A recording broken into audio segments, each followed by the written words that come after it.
So this is Velázquez's masterpiece.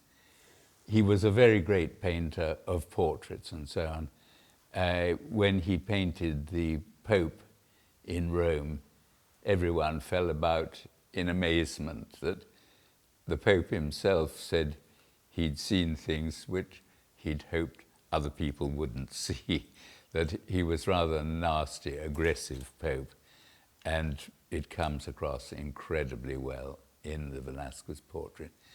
The simplicity of the dwarfs, of which we see a few here, is another thing that he painted several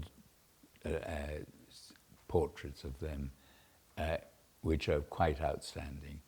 What he wasn't all that good at was actually seeing figures in space. If we look at an early work which is called Las Lanzas, it's actually the surrender of Breda.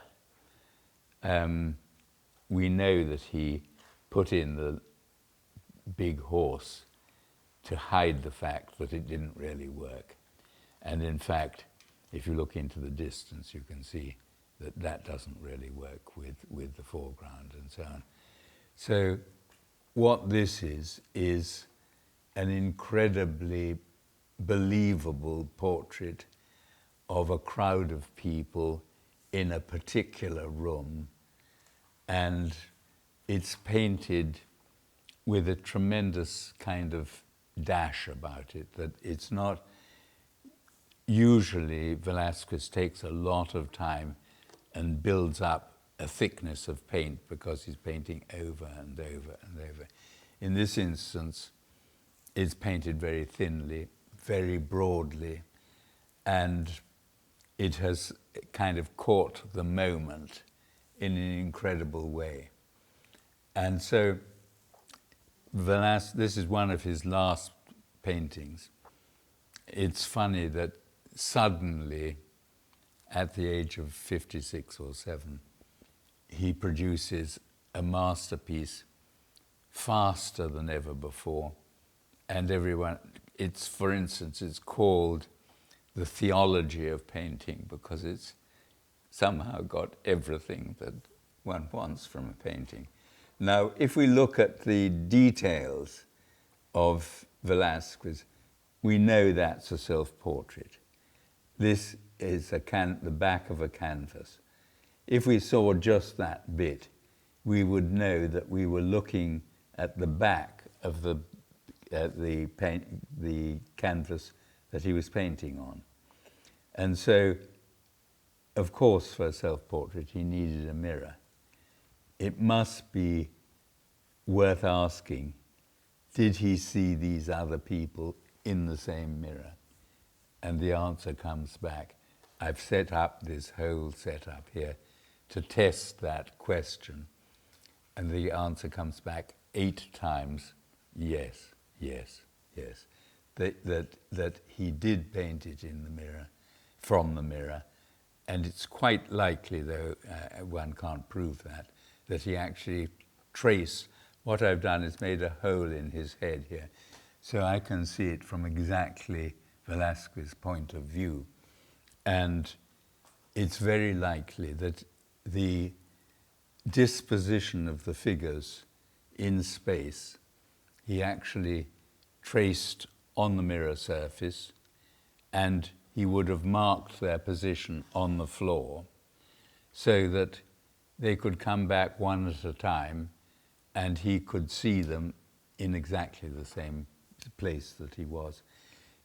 If he traced it on the mirror surface, the chances are he then transferred that tracing to the canvas to get the general position of the figures.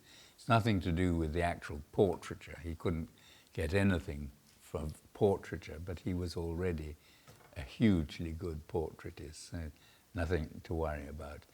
It is getting the whole sort of sense of the room and the people where they are in it, which is just incredible.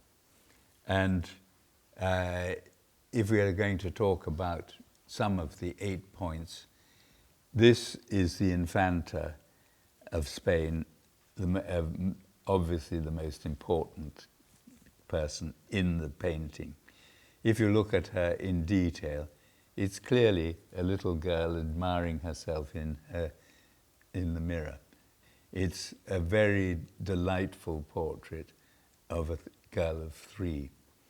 And in fact, Velázquez did another portrait of exactly the same girl in the same year, but it's painted with the parting of her head on the other side, which suggests, in this instance, that it's seen in a mirror. And of course, that suggests it's seen in a mirror. And the other really important point is the light comes through this window here. It hits this group exactly as you'd expect, completely directly. But by the time you get here, there's a fill light, and that is, it bounces off the mirror, it gets behind the canvas so that there's light behind the canvas, and obviously there's light on the front of the canvas for him to work by. So those are very, very strong points that this part of the painting has got fill light, as it's called, coming off the mirror. It's not, some of it's direct from the window, but quite a lot of it is coming directly off that mirror.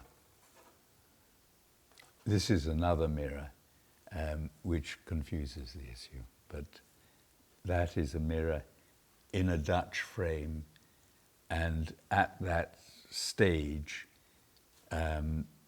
Spain was receiving tribute from the Dutch Netherlands, so it's very easy to account for that mirror. You can see that it's actually got a beveled edge, a very soft beveled edge. It's not like the sharp beveled edge that you get in Victorian, which is a cut edge.